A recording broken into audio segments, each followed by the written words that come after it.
जय श्री राधे, जय नारायण। आप सभी लोगों को नमस्कार। आज हम लोग जानेंगे कि मनुष्य दुखी क्यों होता है और वह अपने दुख को दूर क्यों नहीं कर पाता, सुख को क्यों नहीं प्राप्त कर पाता।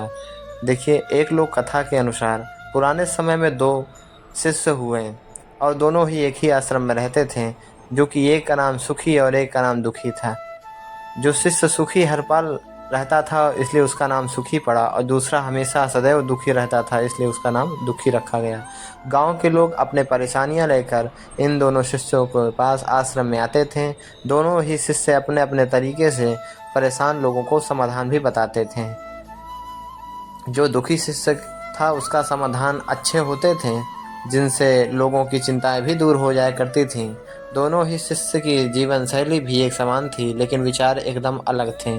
दुखी शिष्य अपने दुखों के कारण नहीं समझ पा रहा था। एक दिन वह अपने गुरुजी के पास गया और उनसे ये प्रश्न पूछा कि लोगों ने मेरे चेहरे का हाव भाव को देखकर मेरा नाम दुखी रख दिया। मैं भी सुखी शिष्य की तरह ही दैनिक पूजा पाठ करता हूँ, हर काम ईमानदारी से करता हूँ, फिर भी मेरे जीवन में दुख ही दुख क्यों है। हे गुरुदेव, आप इस पे निवारण करें और मुझे बताएं।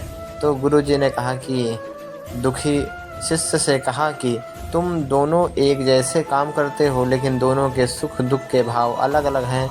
सुखी शिष्य का मन हमेशा शांत रहता है, वह संतोषी है और उसे खुद पर भरोसा है कि वह बड़ी से बड़ी परेशानियों को आसानी से दूर कर सकता है, इसलिए हमेशा वह सुखी रहता है। जबकि तुम हर पल अशांत रहते हो, परिणाम स्वरूप को लेकर तुम हमेशा कभी संतुष्ट नहीं हुए।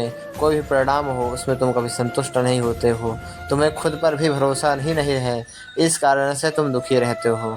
तो इस कथा से हमें यह सीख मिलती है कि मन की शांति और आत्मविश्वास ही व्यक्ति को बड़ी से बड़ी परेशानियों से बाहर निकाल सकता है।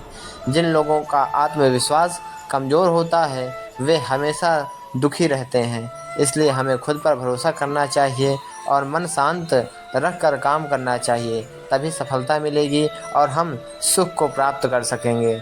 इस तरह हम अपने मन को शांत और आत्मविश्वास को मजबूत करके सुख को प्राप्त कर सकते हैं और दुख को दूर कर सकते हैं। जय श्री राधे, जय नारायण।